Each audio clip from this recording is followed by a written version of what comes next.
नमस्कार, बहुत स्वागत है आप सभी का। आप देख रहे हैं इंडिया डेली। मैं हूं आपके साथ नैना यादव। पूछता है इंडिया लेकर हाजिर हूं मैं। क्या 16 साल बाद असम में मुस्लिमों की आबादी हिंदुओं के बराबर हो जाएगी? क्या घुसपैठ की वजह से मुसलमानों की जनसंख्या सीमावर्ती इलाकों में तेजी से बढ़ रही है और फिर ये विस्फोटक आबादी चुनाव को प्रभावित भी कर रही है? आने वाले दिनों में क्या सीएम और पीएम बनाने में भी इस आबादी का अहम रोल होने वाला है? आज इसी पर हम बहस करेंगे, क्योंकि पीएम मोदी ने इस पर चिंता जताई है। उन्होंने क्या कहा है वो आइए सबसे पहले सुनिए। देश में घुसपैठियों की बढ़ती संख्या चिंता का विषय है। बिहार के सीमावर्ती जिलों में तेजी से डेमोग्राफी बदल रही है। एनडीए सरकार ने तय किया है कि देश का भविष्य घुसपैठियों को नहीं तय करने देंगे। घुसपैठियों को बिहार के युवाओं के रोजगार नहीं छीनने देंगे। जिन सुविधाओं पर भारतीय लोगों का अधिकार है, उस पर घुसपैठियों को डाका नहीं डालने देंगे। खतरे से निपटने के लिए मैंने डेमोग्राफी मिशन शुरू करने की बात कही है। बहुत जल्द ये मिशन अपना काम शुरू करेगा। हम हर घुसपैठियों को देश से बाहर करके ही रहेंगे। तो सुना आपने प्रधानमंत्री नरेंद्र मोदी को, और ये हकीकत है देश की। दावा किया जा रहा है कि बांग्लादेश से लगातार घुसपैठ हो रहा है और घुसपैठ असम, पश्चिम बंगाल, त्रिपुरा, झारखंड, बिहार के सीमांचल इलाकों में तेजी से इसके चलते डेमोग्राफी चेंज हो रही है। लेकिन विपक्ष है कि मानता ही नहीं। लोकतंत्र बचाना ज्यादा जरूरी है कि यहाँ का मीटिंग में रहना ज्यादा जरूरी है? तो मुझे लगता है लोकतंत्र बचाना ज्यादा जरूरी है। अब वोट का अधिकार यात्रा पर जननायक राहुल गांधी जी निकले हैं, वो उससे ज्यादा महत्वपूर्ण कोई काम ही नहीं। धनखड़ साहब को जिस तरीके से इस्तीफा हुआ और इस्तीफे के बाद वो कहीं विजुअल नहीं है, ये दर्शाता है कि प्रधानमंत्री जो है मध्यकालीन व्यवस्था बनाना चाहते हैं। चाहे वो 130 जो संशोधन आया है उसको ही ले लीजिए, या फिर धनखड़ साहब का रेजिग्नेशन ले लीजिए। इलेक्शन कमीशन ऑफ इंडिया प्रत्यक्ष या अप्रत्यक्ष रूप से भारतीय जनता पार्टी के लिए काम कर रही है। कुर्मी वोट काटे गए, मौर्य वोट काटे गए, राजभर वोट काटे गए, बिंद वोट काटे गए। तो डिस्ट्रिक्ट मजिस्ट्रेट साहब जो नौकरी बजा रहे हैं मुख्यमंत्री को बचाने की, ये सीधे सीधे वोटों पे डकैती के बाद एक डाकू जो है सूबे का जो है सर्वे सर्वा बन गया। इसका धन्यवाद तो इलेक्शन कमीशन को ही मिलना चाहिए। तो आपने सुना, वही आरोप प्रत्यारोप का दौर लगातार जारी है, लेकिन इसकी हकीकत और भी ज्यादा भयानक है। क्यों, आप वो जानेंगे तो हैरान रह जाएंगे। असम के सीएम हिमंता बिस्वा शर्मा ने घुसपैठियों के खिलाफ बाकायदा मुहिम छेड़ रखी है। दावा किया गया है कि असम की जो कुल आबादी है वो 3.12 करोड़ है, जिसमें मुस्लिमों की आबादी 34% है। अब बताया गया है कि इनमें असमिया मुस्लिम की आबादी मात्र 3% है। समझिए जरा, मुस्लिम आबादी 34%, लेकिन जो असम के मुसलमान हैं, जो असम में रहते हैं, उनकी मात्र 3% आबादी है। अब 31% कहां से आई, ये बड़ा सवाल है। बंगाली भाषा बोलने वाले मुसलमान यहां पर 31% हैं। सीएम हिमंत लगातार अनुमान जता रहे हैं कि असम में 16 सालों के बाद में जो डेमोग्राफी है वो बहुत चेंज हो जाएगी। मुस्लिमों की आबादी हिंदुओं के बराबर हो जाएगी। ये अपने आप में उनकी तरफ से लगातार चिंता जाहिर की गई है, और यही वजह है कि असम में बड़े पैमाने पर बंगाली भाषा बोलने वाले घुसपैठियों पर बुलडोजर एक्शन हो रहा है, जिससे जमीयत उलेमा हिंद परेशान है और विरोध तक में उतर आया है। और इसके बाद अब असम के सीएम हिमंता बिस्वा शर्मा ने कहा है कि घुसपैठिए मियां लैंड की मांग कर रहे हैं। लेकिन उनका ये सपना बांग्लादेश या अफगानिस्तान में ही पूरा हो सकता है, हिंदुस्तान में नहीं। और घुसपैठियों को बांग्लादेश पहुंचाने में वो मदद करेंगे, ये उनकी तरफ से कहा गया है। हिमंता बिस्वा शर्मा की इसी बयान का जमीयत ने जमकर विरोध किया। आरोप लगाया कि घुसपैठियों के नाम पर असम में मुस्लिम विरोधी कार्रवाई हो रही है।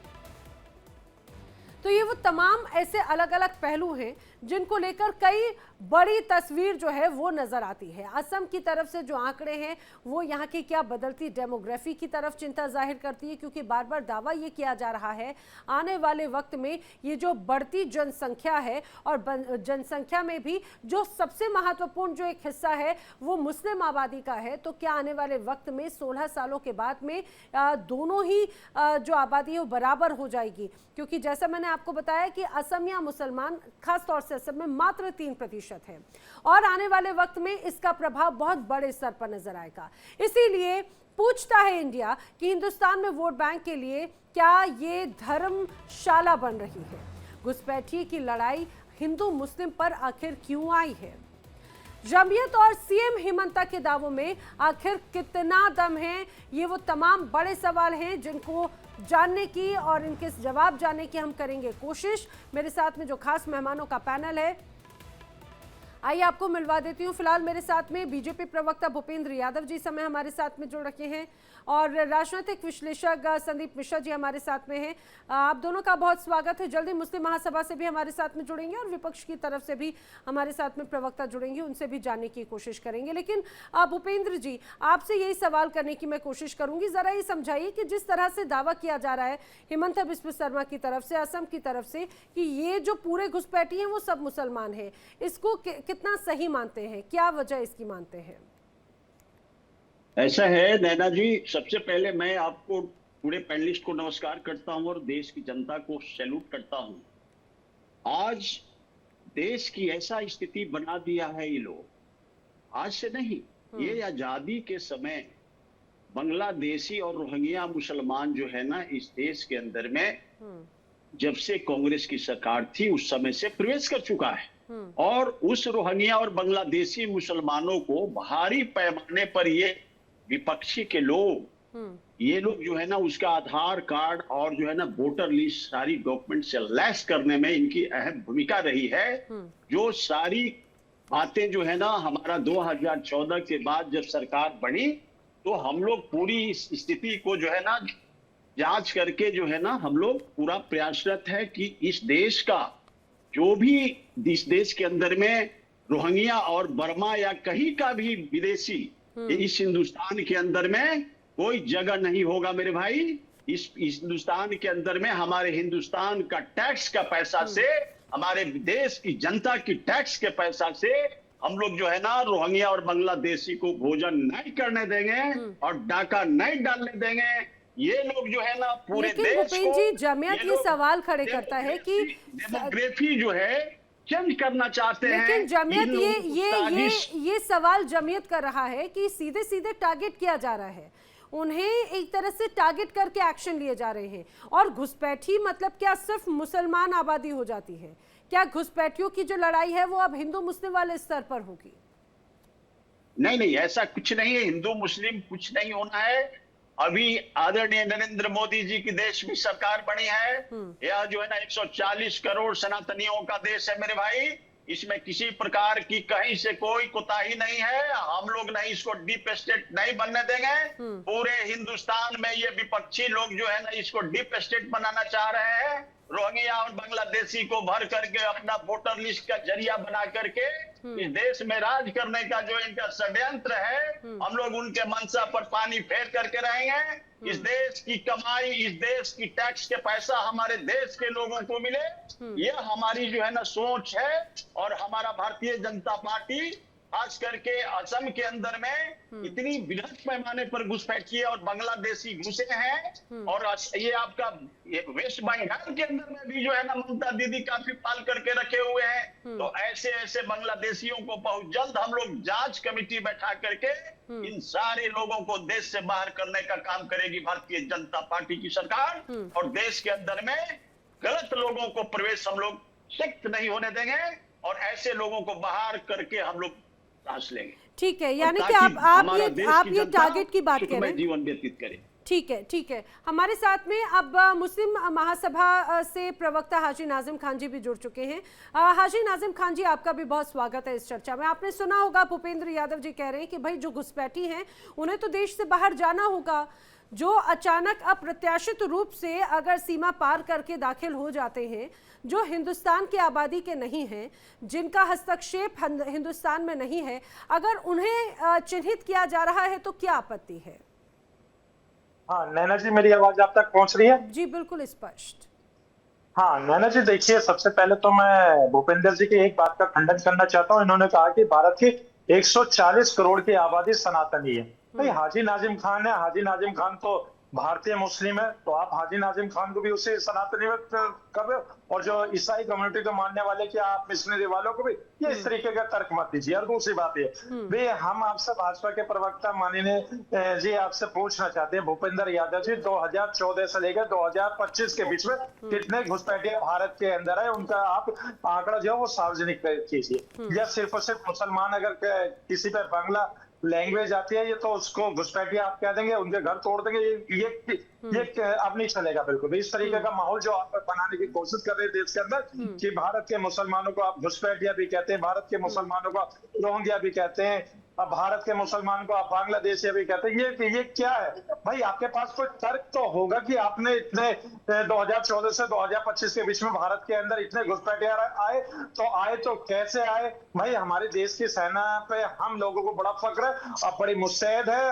क्योंकि किसी भी बॉर्डर से कहीं पे भी कोई घुसपैठिया भारत के अंदर नहीं आ सकता। हमारी सेना का हम मान सम्मान करते हैं, वो बड़ी स्ट्रॉन्ग है। लेकिन अगर घुसपैठिया अगर भारत के अंदर आए हैं नैना जी, तो ये बड़ा चिंता का विषय, क्योंकि गृह मंत्रालय जी से मैं जो हमारे माननीय अमित शाह हैं उनको जवाब देना चाहिए, अब बताना चाहिए कि हाँ जी देखिए 2014 से 2025 के बीच में कोई भी घुसपैठिया नहीं है।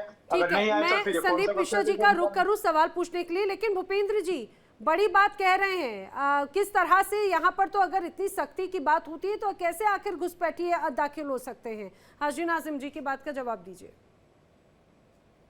ऐसा है यासीन साहब का मैं बता दूं, जब से देश आजाद हुआ इस देश में तुष्टीकरण की राजनीति कर कांग्रेस करके इस देश को जो है ना घुसपैठिए का जो है ना बहुत बड़ा ये डेरा बना दिया हिंदुस्तान के। रे भाई ये आज का नहीं है हासिम साहब, आप लोग इस बात को समझिए, जो हमारे देश के मुसलमान हैं उसी में से कुछ चंद लोग ऐसे लोगों को जो है ना सुख सुविधा से लैस कर रहा है, और ये लोग जो है ना तुष्टीकरण की राजनीति करके हमारा देश का विपक्षी जो है ना बांग्लादेशी और रोहिंग्या को घुसा करके दो डॉक्यूमेंट से लैस कर रहे हैं। इसकी पर्दाफाश बहुत जल्द होने जा रही है, अगर घबराने की जरूरत नहीं है।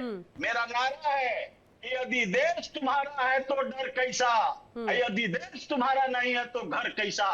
हम लोग आप एकदम निश्चित लिख लीजिए, ऐसे रोहिंग्या और बांग्लादेशी, यानी कि आप ये कह रहे हैं कि अभी ये जो एक्शन है वो आगे भी जारी रहेगा। ठीक है, लेकिन संदीप मिश्रा जी खासतौर से असम या फिर ऐसे इलाकों में कहा जाए कि ये मुद्दा अभी मौजूदा नहीं है और ये बड़ी चुनौती रहती है, जो सीमावर्ती इलाके होते हैं वहां पर घुसपैठ बहुत चिंता का विषय और बहुत पुराना विषय। शायद यही वजह है, मैं अगर गलत नहीं हूं तो असम गण आंदोलन जो है 1989 से 85 के बीच में चला और इसी मुद्दे पर वो निकला था।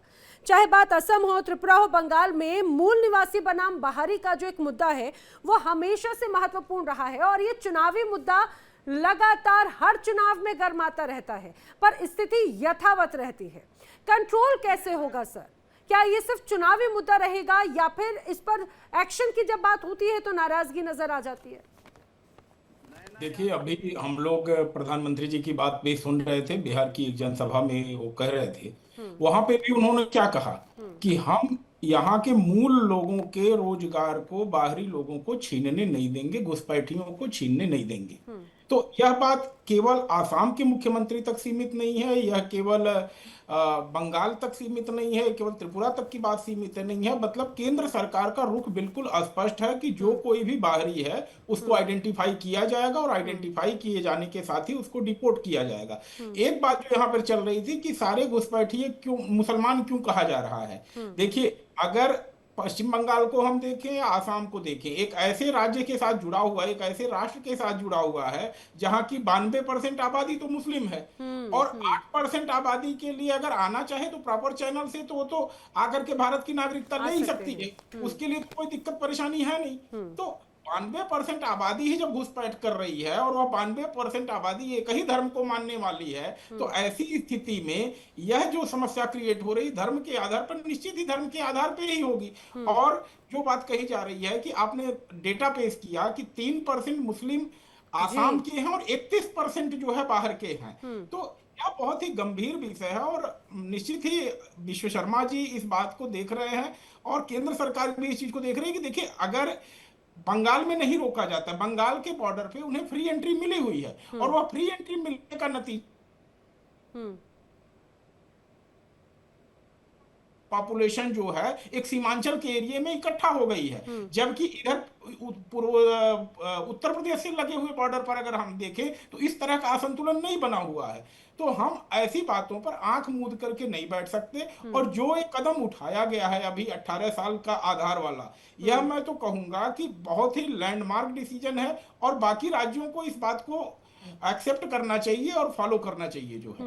ये देखिए मैं अपने दर्शकों को बताऊं, जैसे आज ही एक जानकारी ये सामने आई कि अब 18 साल से ज़्यादा की उम्र के जो लोग होंगे असम में, उनके नए आधार कार्ड नहीं बनाए जाएंगे। हालांकि ये कहा जाए कि जिनका अब जन्म हो रहा है या फिर कुछ विशेष प्रोविजंस जो हैं उनकी बात अलग है, या फिर ऐसे लोग जो अभी तक बनवा नहीं पाए हैं उनको बाकायदा देखा जाएगा, जाँच की जाएगी और उन्हें ज़रूर एक तरह से लिबर्टी मिली है। लेकिन ये स्पष्ट हो जाता है और इसको लेकर भी जमकर विरोध देखने को मिला है।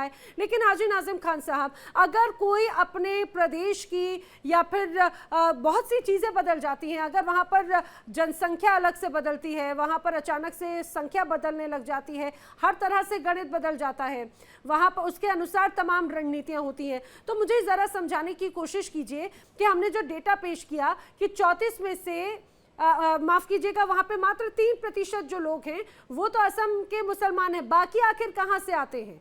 तो वहां का प्रदेश का मुखिया तो ये तय करेगा ही ना, अपने प्रदेश की तमाम जनता को सिक्योर करने के लिए, उनके अधिकारों को ध्यान में रखते हुए। हाँ नैना जी, देखिए आपका बड़ा ही वाजिब सवाल है। देखिए आपके वाजिब सवाल का जवाब बड़े प्यार से देता हूँ। देखिए हम लोगों ने तो कभी घुसपैठिया देखे नहीं, लेकिन हाँ एक घुसपैठिया हाजी नाजिम खान ने देखा कि किस तरीके से पाकिस्तान की एक सीमा हैदर किस तरीके से आई, नेपाल के रास्ते भारत के अंदर एंट्री करी गई, अभी तक वो भारत के अंदर कर क्या रही है, क्या वो घुसपैठिया की श्रेणी में नहीं आती है? तो उसका भी थोड़ा सा देखना चाहिए। हम लोगों ने तो देखा कि हाँ अगर सीमा हैदर आई है तो जो हमारे हिंदू भाई थे उसको सीमा भाभी कह के बोल रहे थे, ये क्या भाई वो घुसपैठिया, कोई भारत की नागरिकता नहीं ली है उसने, तो अभी तक वो भारत के अंदर कर क्या रही है? उसको भेज देना चाहिए वापसी, जिस मुल्क से आई है उसी मुल्क के अंदर उसको भेज देना चाहिए। और कब उससे भेजेंगे, थोड़ा सा यहाँ पे भी भाजपा के प्रवक्ता डिक्लेयर करते। और इसके साथ साथ एक चीज देखिए, असम के जो मुख्यमंत्री जी है हमेशा कहीं ना कहीं तो बयान देते रहते हैं, कभी वो 1951 वाला 12% वाले मुसलमान वाला बयान दे देते हैं, कभी वो कह देते कि हाँ जी हम तो मुसलमानों को देख रहे हैं, मियां मुसलमानों को देख रहे हैं, और कभी वो आता है कि उनका कि भाई अगर हरी सब्जी अगर महंगी हो जाती है तो उनको आपत्ति चालू हो जाती है कि कहीं ना कहीं ये मुसलमान हरी सब्जी खा रहे हैं इसलिए सब्जी महंगी है। मैं नहीं कह रहा हूँ, उनका ट्विटर वाला अकाउंट की बात कर रहा हूँ। ये देखिए मेरा बयान नहीं है, ये वहाँ के असम के मुख्यमंत्री जी का बयान है। हाजी नाजिम जी, हाजी नाजिम जी देखिए ये बड़ा हास्यास्पद हो जाता है, खैर ये इससे बहुत इतर बात है,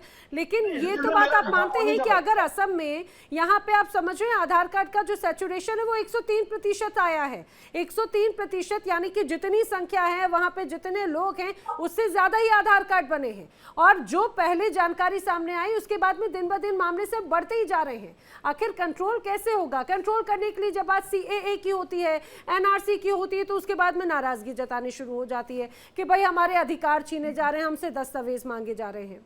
तो जो सही व्यक्ति होगा तो उसे दस्तावेज पेश करने में कोई आपत्ति होगी क्या? हाँ नैना जी, देखिए आपके सवाल का देखिए एक प्यारा सा जवाब यह है कि आधार कार्ड भारतीय नागरिकता साबित करने के लिए असली दस्तावेज है।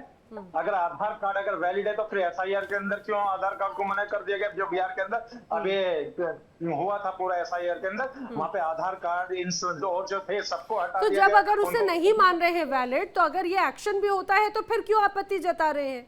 फिर तो ठीक है, हाँ, जिसका वही बन रहा है नहीं बनाया कोई बात नहीं, फिर तो उसमें तो फिर डर की कोई बात ही नहीं है।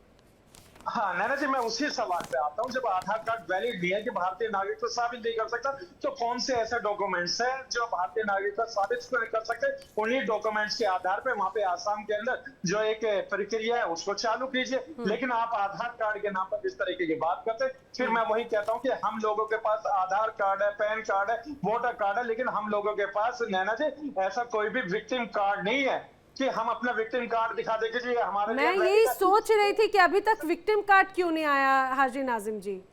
नहीं, मैं तो वैलिड बात कर रहा हूँ। मैं तो भूपेंद्र यादव जी, विक्टिम कार्ड तो है नहीं हाजी नाजिम जी के पास में, तो क्या बांग्लादेश के जो बांग्लादेश बोल रही वहां से जो लोग आए हैं, जैसा दावा किया जा रहा है असम में, क्या उनके पास में ये विक्टिम कार्ड है? क्योंकि वो तो कह रहे हैं कि भाई हमें टारगेट किया जा रहा है। वहां पर अगर बुलडोजर एक्शन हो रहा है ऐसे लोगों को चिन्हित करते हुए जो भारत के नहीं हैं, जिनके पास में उनकी नागरिकता नहीं है, असम के प्रॉपर दस्तावेज नहीं है, तो उन पर एक्शन लेना, क्या वो विक्टिम कार्ड नजर आता है? हमसे पूछ रहे हैं नैना जी? जी भूपेंद्र यादव जी, आप ही से है। ऐसा है, ये भाई साहब जो है ना बड़ा प्यार से बात करते हैं, ये लोग बड़ा प्यार से बांग्लादेशी को घुसा के घर में छिपा भी लेते हैं, यही लोग छिपाता है।